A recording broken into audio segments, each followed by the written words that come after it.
Hello friends, இன்றைக்கி நம்ம வீட்டு வாசலை அழகாக்க ரொம்பவே சிம்பிளான அதே சமயம் பார்க்க க்யூட்டாக இருக்கிற ஒரு அழகான பறவை கோலம் எப்படி வரைகிறதுன்னு பார்க்கலாமா?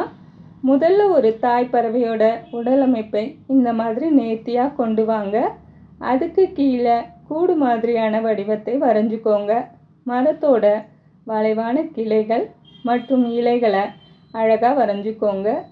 இப்போ அந்த பறவையோட சிறகுகளில் யூ வடிவ வளைவான டிசைனும் உடம்புல சின்ன சின்ன புள்ளிகளும் வச்சு இன்னும் அழகாக மாற்றுவோம். அதோட வால் பகுதியை வளைவான கோடுகளால் அழகாக இழுத்து விடுங்க. முக்கியமான இடமே இங்கே தான்.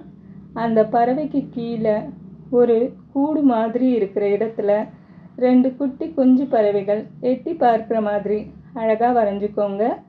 பாருங்கள், பார்க்குறதுக்கே எவ்வளோ பாசமாக அழகாக இருக்குதுல்ல?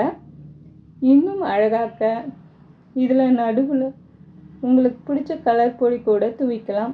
அவ்வளவுதான், நம்ம க்யூட்டான பறவை கோலம் தயார். இந்த கோலம் உங்களுக்கு பிடிச்சிருந்தா மறக்காமல் லைக் பண்ணிவிட்டு உங்கள் ஃப்ரெண்ட்ஸுக்கும் ஷேர் பண்ணுங்கள். தேங்க்யூ.